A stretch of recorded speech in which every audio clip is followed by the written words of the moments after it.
नमस्कार, आप देख रहे हो रफ्तार मीडिया और मैं आपके साथ प्रियंका मलिक हाजिर। उत्तराखंड की तमाम छोटी बड़ी खबरें लेकर खबरों का रुख करेंगे, लेकिन सबसे पहले एक नजर हेडलाइंस पर।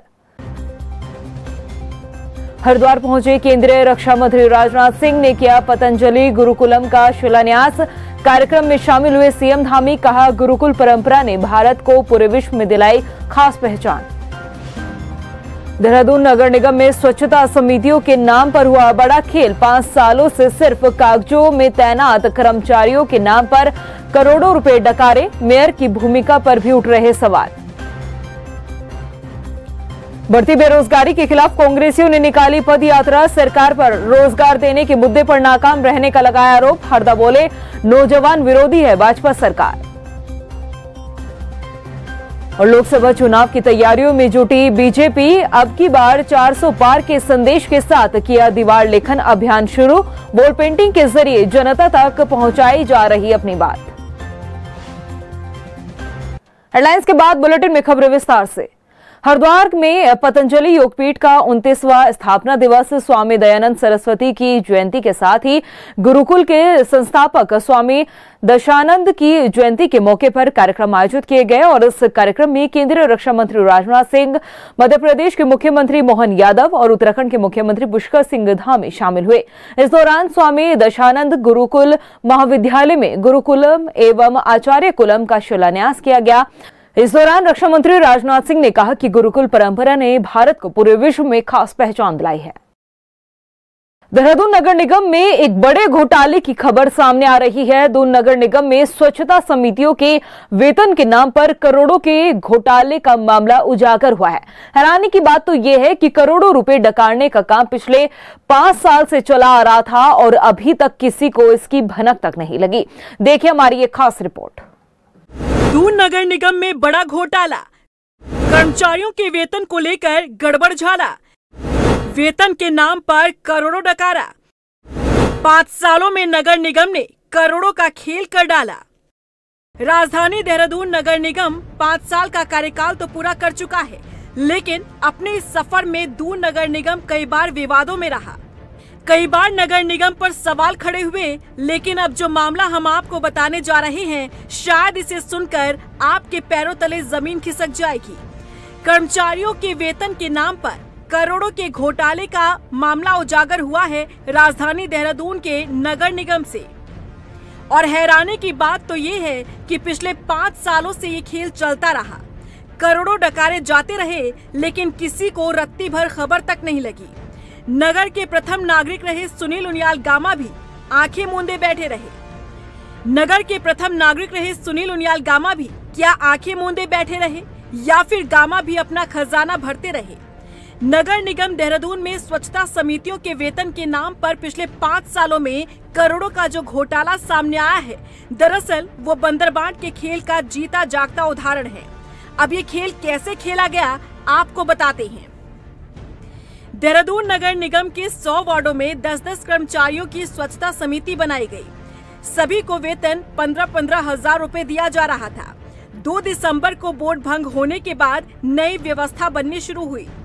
तब कर्मचारियों के वेतन और पीएफ आदि में गड़बड़ी की शिकायत सामने आई।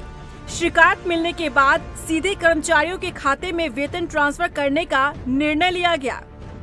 नगर निगम में समितियों के एक-एक कर्मचारी के आधार कार्ड और बैंक खाता संख्या जुटाए गए। तब पता चला कि करीब आधे से ज्यादा कर्मचारी तो मौजूद ही नहीं है। यानी कि वेतन तो रिलीज होता रहा, लेकिन लिस्ट में मौजूद नाम से कोई कर्मचारी ही नहीं है। इस लिहाज से 5 साल में 90 करोड़ रुपए का खेल खेला गया है। यानी कि करोड़ों का खेल खेला जाता रहा और कानो कान किसी को खबर तक नहीं लगी। इस मामले को लेकर नगर स्वास्थ्य अधिकारी का कहना है कि गड़बड़ी मिलने के बाद सभी वार्डों की भौतिक सत्यापन किया जा रहा है और अब तक 75 वार्डों में कर्मचारियों के भौतिक सत्यापन किए गए हैं, जिसमें कई वार्ड में गड़बड़ी सामने आई है। नहीं, ऐसा कोई नहीं है कि कौन पार्षद कितने रखेगा। जो बोर्ड में जो पूर्व प्रस्ताव पारित हुआ था वो 10-10 कर्मचारियों के लिए हुए थे। उसमें कुछ वार्डों में जो है जहां आवश्यकता अनुसार जो है कम आवश्यकता थी तो वहां कम रखेगा। कहीं जो नए वार्ड थे, जो ग्रामीण वार्ड थे, जहां पे कोई निगम का पूर्व में कोई कर्मचारी कार्यरत नहीं था, तो वहां पे 10-12 भी रखे गए। देखिए, अभी तक कुल 75 वार्डों का सत्यापन किया गया है और खामियां निकलने और नहीं निकलने का ऐसा कोई वो नहीं है, क्योंकि हम लोग केवल जो लोग ऑन फील्ड कार्य कर रहे हैं केवल उन्हीं को सत्यापित कर रहे हैं। अगर ऐसा कोई मामला संज्ञान में आएगा तो उसकी जो है कड़ी निगरानी के अंतर्गत जो है कार्रवाई की जाएगी। वहीं नगर आयुक्त का कहना है कि मामले की जानकारी मिलने के बाद नगर स्वास्थ्य अधिकारी को वार्डों के सत्यापन के लिए कहा गया था और अधिकारियों द्वारा किए जा रहे सत्यापन की रिपोर्ट अभी तक सामने नहीं आई है। साथ ही रिपोर्ट आने के बाद आरोपी कर्मचारियों के खिलाफ वैधानिक कार्रवाई की जाएगी। देखिए, इसमें हमारे नगर स्वास्थ्य अधिकारी से इसमें रिपोर्ट ली जा रही है, उनके द्वारा सर्वे का काम कराया जा रहा है। यद्यपि मेरे संज्ञान में भी ये मैटर अखबार से ही आया है कि ये जो भी डेटा प्रस्तुत हुआ है, मुझे अभी आधिकारिक रूप से उनके द्वारा कोई डेटा भी प्राप्त नहीं हुआ है, तो मैंने उनसे आख्या मांगी है इस पर। जैसे ही उनके द्वारा आधिकारिक आख्या मुझे मिलती है तो उसको प्रशासक महोदय के साथ डिस्कस करके नेक्स्ट कोर्स ऑफ एक्शन पे विचार किया जाएगा।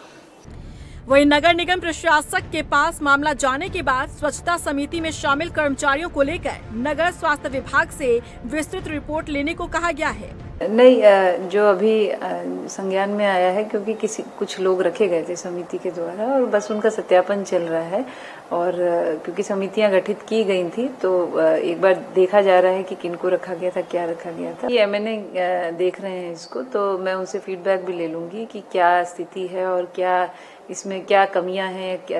अगर कोई इस तरह की कमी पाई जाती है तो जरूर नियमानुसार कार्रवाई होगी। वह इस घोटाले को लेकर कई पार्षद कैमरे के सामने बोलने से बचते नजर आए, लेकिन ऑफ कैमरे पर पार्षदों का कहना है कि अधिकतर पार्षदों ने 1 या 2 सफाई कर्मचारी रखे थे, लेकिन नगर निगम से 10 सफाई कर्मचारियों का भुगतान हो रहा था। बता दें कि बोर्ड भंग होने से पहले इन समितियों का अधिकार पार्षदों के पास था, जिसमें सबने मिलकर करोड़ों का खेल खेला। ना बीजेपी से ना कांग्रेस से किसी भी पार्षद ने इस मामले पर कुछ बोलने की जरूरत उठाई, जो जाहिर करता है कि सभी ने मिलकर करोड़ों के घोटाले को अंजाम दे डाला। वहीं सबसे बड़ा सवाल तो मेयर पद पर बैठे सुनील उनियाल गामा के ऊपर खड़ा होता है कि आखिर जिम्मेदारी वाले पद पर बैठकर गामा क्या यूं ही खेलते रहे खेल। सुनील उनियाल गामा पर पहले से ही अपनी संपत्ति में अंधाधुंध बढ़ोतरी के आरोप लगते रहे हैं और अब नगर निगम में करोड़ों का घोटाला। सवाल है कि क्या जनता की सेवा का चोला ओढ़े गामा अपना ही कल्याण करते रहे। फिलहाल तो जांच जारी है, लेकिन देखना होगा कि 5 साल तक नगर के प्रथम नागरिक रहे पूर्व तय होती है या फिर नहीं। रफ्तार मीडिया के लिए देहरादून से हिमांशु चौहान के साथ ब्यूरो रिपोर्ट। लोकसभा चुनाव की तैयारियों में बीजेपी जुट चुकी है और अब राज्य में वॉल पेंटिंग की शुरुआत भी कर दी गई है। उत्तराखंड के कैबिनेट मंत्री सतपाल महाराज ने अपने कैंप ऑफिस से सटी दीवार पर वॉल पेंटिंग के जरिए अब की बार 400 पार का संदेश देने का नारा किया और इसके साथ ही कमल के फूल की पेंटिंग भी बनाई है। इस दौरान मंत्री सतपाल महाराज ने कहा कि कमल के फूल में मां लक्ष्मी का वास होता है और भारत के लिए भी कमल का फूल शुभ रहा है। पूरा मैं समझता हूँ संसार कमलमय हो रहा है और कमल का फूल जो है आपको पता है लक्ष्मी कमल के फूल पे बैठ के ही प्रकट होती है और हमारे लिए बहुत ही कमल का जो निशान है बहुत शुभ निशान है। भारत के लिए धार्मिक निशान भी है, शुभ निशान भी है और निश्चित रूप में जो भारत के अंदर इस समय आप टूरिज्म देख रहे हैं बढ़ने जा रहा है और ख़ासकर अयोध्या में इंटरनेशनल एयरपोर्ट वहाँ पर बनेगा। निश्चित रूप में ये टर्न हो जाएगा, डोमेस्टिक जो है इंटरनेशनल में टर्न हो जाएगा, तो निश्चित रूप में वहाँ पर नॉर्थ साउथ कोरिया से और अनेक स्थानों से, इंडोनेशिया से, कंबोडिया से, क्योंकि राम का प्रभाव पूरे साउथ एशिया में रहा।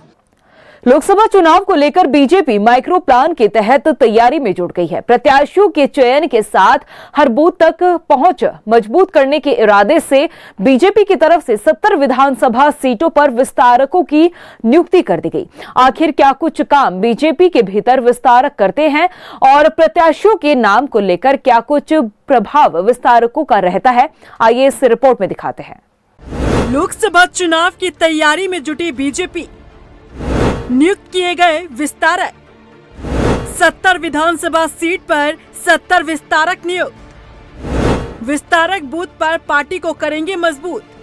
बीजेपी ने लोकसभा चुनाव को लेकर तैयारियां तेज कर दी है। इसी कड़ी में लोकसभा चुनाव को देखते हुए 70 की 70 विधानसभा सीट पर विस्तारक नियुक्त किए गए हैं, जिन्हें विधानसभा क्षेत्रों के लिए रवाना भी किया जा चुका है। विस्तारक हर विधानसभा के हर बूथ पर जाकर पार्टी की मजबूती को लेकर जहां काम करेंगे, तो वहीं लोकसभा चुनाव के संभावित उम्मीदवारों पर पार्टी कार्यकर्ताओं से लेकर विधानसभा क्षेत्र के बड़े नेताओं से फीडबैक लेंगे और रिपोर्ट सौंपेंगे। माना जा रहा है कि विस्तारकों की रिपोर्ट के आधार पर ही बीजेपी उम्मीदवारों को चुनावी मैदान में उतारेगी। बीजेपी प्रदेश अध्यक्ष महेंद्र भट्ट का कहना है कि विस्तारकों की महत्वपूर्ण भूमिका पार्टी के लिए लोकसभा चुनाव और विधानसभा चुनाव स्तर पर होती है। हमारे 70 विधानसभाओं में हमने अपने पूर्णकालिक भेजे और सबको बाइक पिछले चुनाव में हमने दी थी, इस बार भी हम बाइक दिए, क्योंकि आखिरकार भौगोलिक क्षेत्र बड़ा है। पहाड़ के जो विधानसभाएं होती हैं प्रत्येक घर तक पहुंचे, सब तक जाए, पार्टी के सारे कार्यक्रम की रचना में उनका बहुत बड़ा योगदान रहता है। उस दृष्टि से आज ये बाइक हमने रवाना की है। आज से सब लोग विधानसभा क्षेत्रों में निकल चुके हैं। विधानसभा चुनाव हो या लोकसभा चुनाव, विस्तारक बीजेपी के लिए महत्वपूर्ण भूमिका विधानसभा स्तर पर निभाते हैं।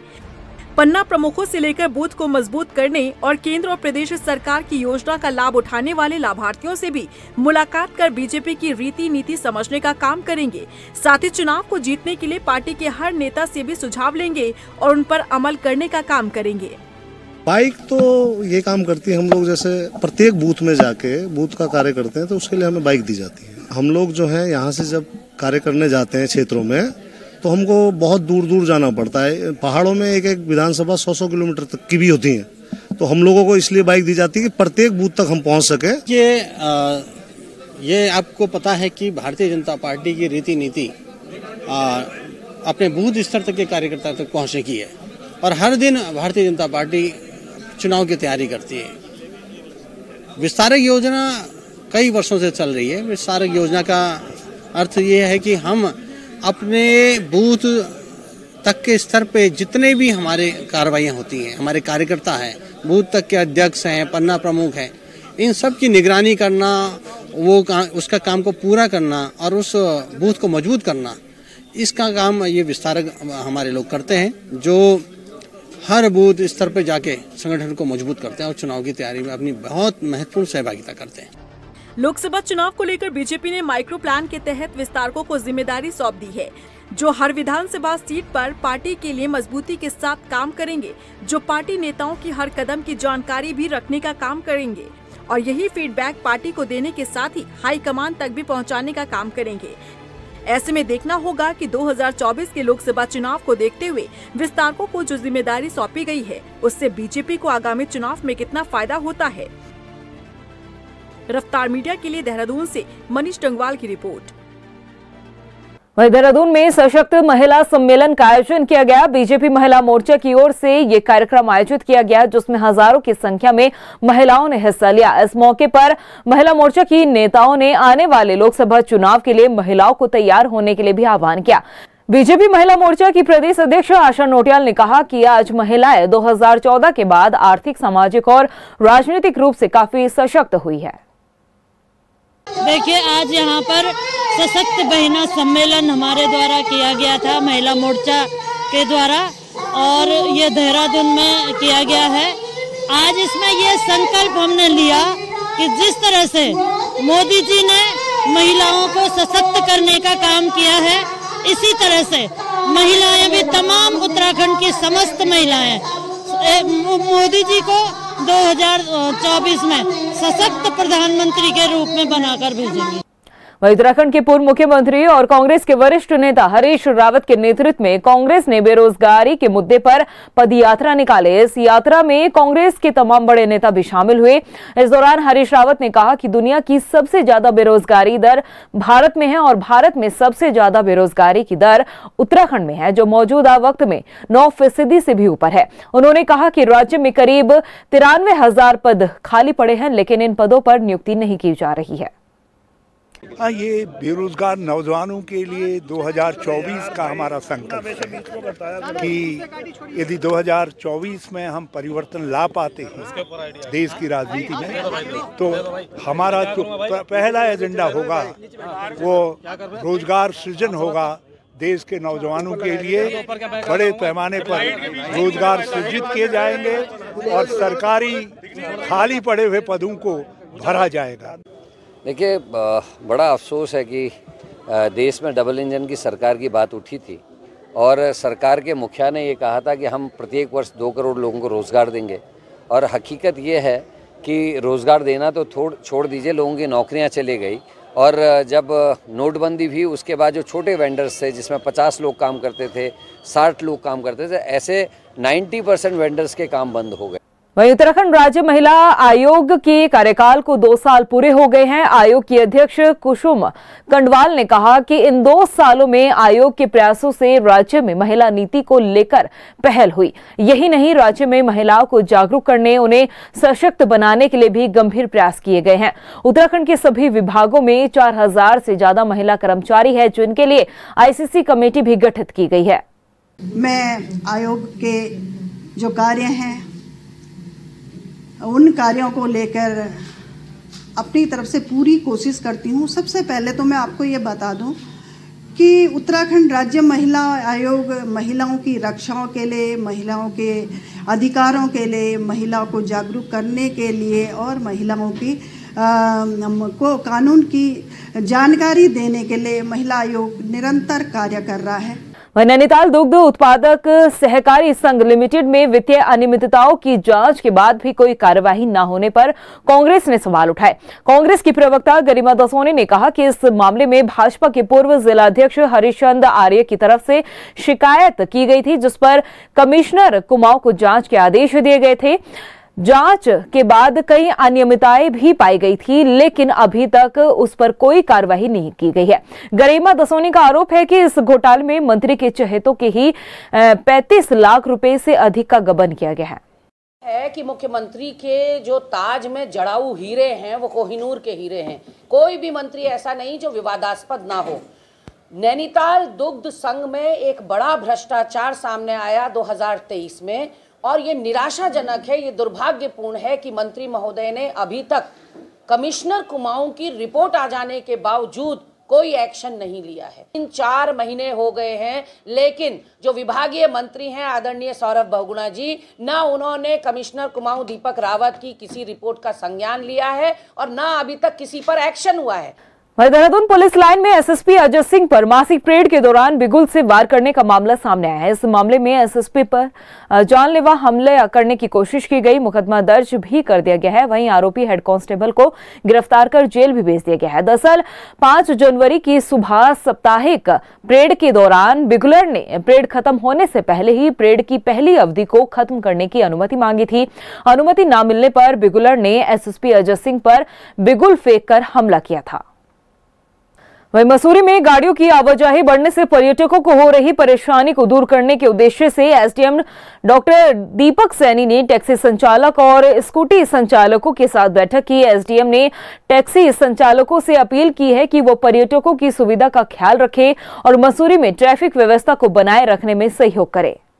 बिल्कुल, जैसा कि सभी लोग अवगत हैं कि हमारी मॉल रोड जो रहती है उस पर काफ़ी ट्रैफिक की जब पीक रश रहता है तो काफ़ी कंजेशन हो जाता है। तो उसी को डिकंजेस्ट करने के लिए एक आज बैठक बुलाई गई थी। सभी स्टेक होल्डर्स उसमें बुलाए गए थे। सबसे बैठ के विस्तृत चर्चा की गई है। इसमें सभी के सुझाव भी सम्मिलित किए गए हैं और सभी से अनुरोध भी किया गया है कि हम कैसे इसको डिकंजेस्ट कर सकते हैं। तो अपने अपने स्तर पर जो कार्रवाई अलग अलग हमारी एसोसिएशंस हैं उनसे अपेक्षित है। तो पहले हमारा अनुरोध है कि पहले हम अनुरोध मोड में चल रहे हैं, उसके बाद उसको स्ट्रिक्टली एनफोर्स किया जाएगा। वहीं अल्मोड़ा जिले के जंगलों में आग लगने की घटनाएं थमने का नाम नहीं ले रही है। हवालबाग विकास खंड के शीतला खेत, बिनसर, कसार देवी जंगल दिन रात आग की चपेट में आ रहे हैं। इससे वन संपदा को खासा नुकसान पहुंच रहा है। जंगलों से उठने वाला धुआं अब आबादी में पहुंच रहा है, जिससे लोगों को काफी दिक्कतें झेलनी पड़ रही है। देख रहा हूँ कि आजकल जो है जैसे बिनसर हमारा बिनसर का जंगल जो है पूरा मैं देख रहा हूँ कि वो चल रहा है और हमारे आसपास से लगे हुए चितई है, कसार देवी है और अन्य जगह है, नीचे पाड़े छीना है और ये विकास खंड हॉल बाग है, भैंसे छाना है, दौलतदीप ब्लॉक में काफ़ी मैं देख रहा हूँ कि काफ़ी दिनों से जो है ऐसे ही आग जो है जंगलों में धधक रही है। वैसे तो आग लगने पे जंगल में नहीं, आग का तो अभी वैसे आग की ऐसी कोई घटनाएं है नहीं। जहाँ तक मेरा है एक हमारे यहाँ नियंत्रण कंट्रोल बढ़ने का कार्य चलता है। वो 15 फीट या 10 फीट की चौड़ाई में रोड के किनारे आरक्षित वनों में नियंत्रण किया जाता है। उसमें हमारा स्टाफ और टीम सहित पूरा उसको कंट्रोल करता है। अपने नियंत्रण में सुबह और शाम को ये कार्य किए जाते हैं। प्रदेश की खबरों में इतना ही, फिर हाजिर होंगे कुछ खास खबरों के साथ। तब तक के लिए मुझे दे इजाजत, नमस्कार। हरिद्वार पहुंचे केंद्रीय रक्षा मंत्री राजनाथ सिंह ने किया पतंजलि गुरुकुलम का शिलान्यास। कार्यक्रम में शामिल हुए सीएम धामी, कहा गुरुकुल परंपरा ने भारत को पूरे विश्व में दिलाई खास पहचान। देहरादून नगर निगम में स्वच्छता समितियों के नाम पर हुआ बड़ा खेल। 5 सालों से सिर्फ कागजों में तैनात कर्मचारियों के नाम पर करोड़ों रुपए डकारे। मेयर की भूमिका पर भी उठ रहे सवाल। बढ़ती बेरोजगारी के खिलाफ कांग्रेसियों ने निकाली पद यात्रा। सरकार पर रोजगार देने के मुद्दे पर नाकाम रहने का लगाया आरोप। हरदा बोले नौजवान विरोधी है भाजपा सरकार। और लोकसभा चुनाव की तैयारियों में जुटी बीजेपी, अब की बार 400 पार के संदेश के साथ किया दीवार लेखन अभियान शुरू। वॉल पेंटिंग के जरिए जनता तक पहुंचाई जा रही अपनी बात।